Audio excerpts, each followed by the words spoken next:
Bonjour à tous. Good afternoon, everybody. La radiothérapie à Madagascar.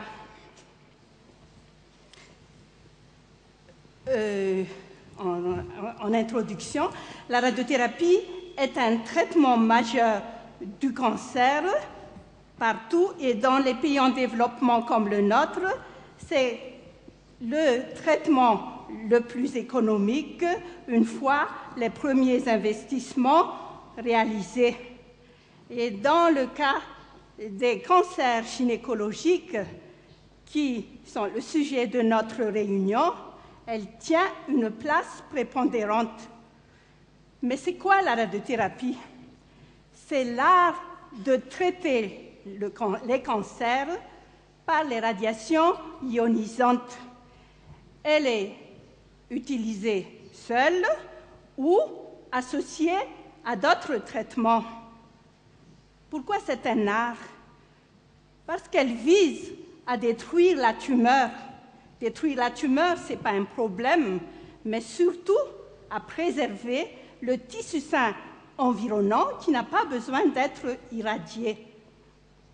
L'histoire de la radiothérapie comporte plusieurs périodes. La première période, c'était la période des basses énergies et du radium. La radiothérapie par basse énergie permet de traiter les tumeurs superficielles, les tumeurs facilement accessibles et les tumeurs très radiosensibles. La deuxième ère, c'est la radiothérapie des hautes énergies comme le cobalt, les accélérateurs linéaires. Ces machines permettent de traiter la tumeur dans les différentes structures de l'organisme. Ensuite, la troisième période, qui est notre ère actuelle, c'est la radiothérapie assistée par ordinateur, où le développement de l'informatique, du numérique, joue un rôle très important, aussi bien dans la délimitation du volume cible que dans l'optimisation des volumes d'irradiation dans les 3 dimensions de l'espace. Citons comme exemple la radiothérapie conformationnelle avec modulation d'intensité, ou RSMI, dans le jargon des radiothérapeutes, permet en quelque sorte de sculpter le tissu à irradier qui n'est pas toujours de forme géométrique régulière.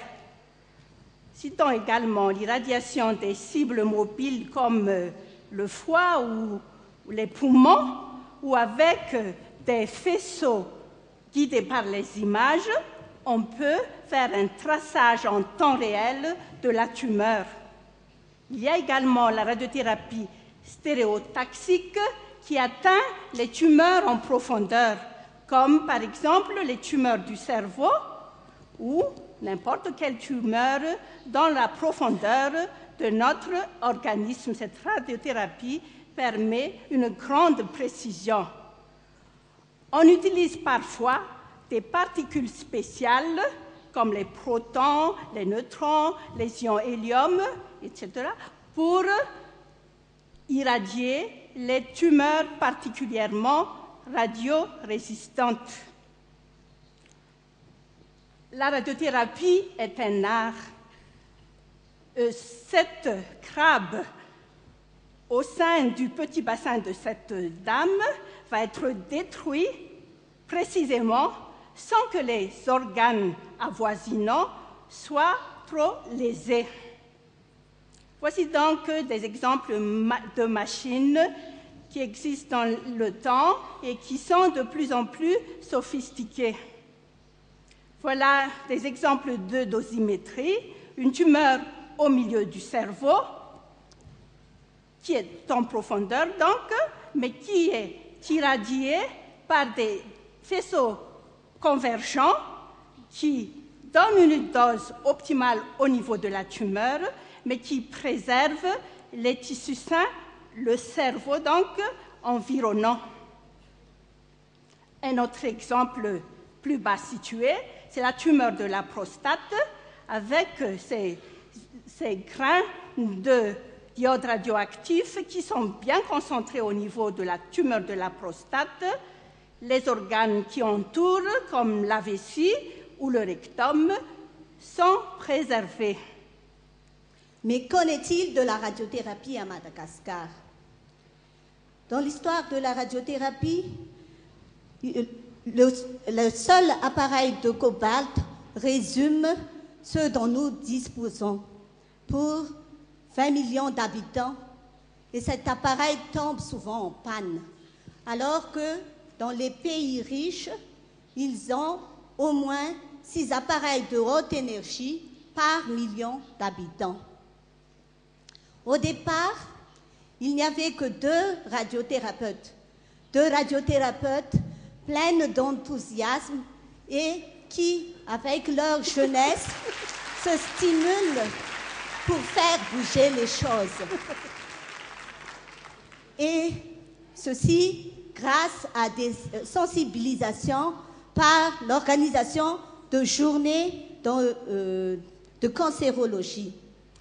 C'est ainsi aussi que par la suite, nous avons contribué plutôt à la création de l'école d'électroradiologistes à l'Institut de formation des paramédicaux au sein du ministère de la Santé. Les étudiants ainsi formés, les manipulateurs ainsi formés, obtiennent par la suite un stage de perfectionnement à l'étranger grâce à des bourses octroyées par l'Agence internationale de l'énergie atomique. L'ouverture de la discipline de cancérologie au sein de la faculté de médecine a permis de cadrer les stages de formation extériorisés alloués à nos médecins en cours de spécialisation et qui étaient octroyés par nos partenaires de Marseille et également par l'Agence internationale de l'énergie atomique. Concernant, par contre, les physiciens médicaux, ils sont formés à l'Institut national des sciences et techniques nucléaires et après l'obtention de leur TEA, ils obtiennent également une formation à l'extérieur et nous avons pu obtenir auprès du ministère de la Santé des postes plutôt de physiciens médicaux. Et c'est ainsi que nous avons donc parmi ces gens-là les internes qui se qualifient en oncologie et en radiothérapie. Nous avons nos physiciens médicaux qui sont en train de faire la maintenance et d'assurer la sécurité de nos patients et quelques manipulateurs formés au sein de notre école. Malheureusement, l'appareil de cobalt-thérapie tombe en panne et est en panne. Mais nous avons beaucoup d'espoir. Et voici notre vision. Tous les techniciens de radiothérapie vont pouvoir travailler avec un plateau technique adéquat. Tous les malades du cancer, donc quelque part environ 4000 cancers du sein et 3000 cancers du col, ont accès à une prise en charge adéquate à leur cas. Tous les soignants collaborent pour leur apporter une prise en charge humanisée.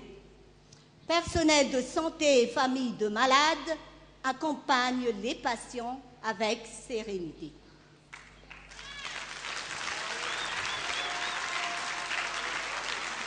Et voici les radiothérapeutes dans une ambiance nouvelle avec leurs machines modernes.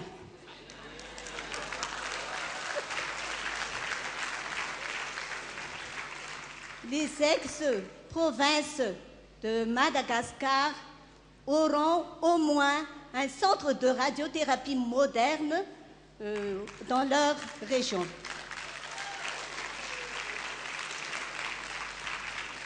Cette fleur, toujours tournée vers le soleil, le tournesol, symbolise notre histoire.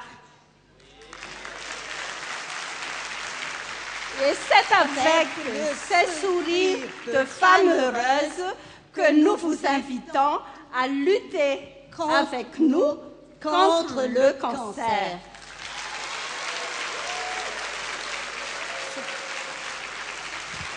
Sono tutto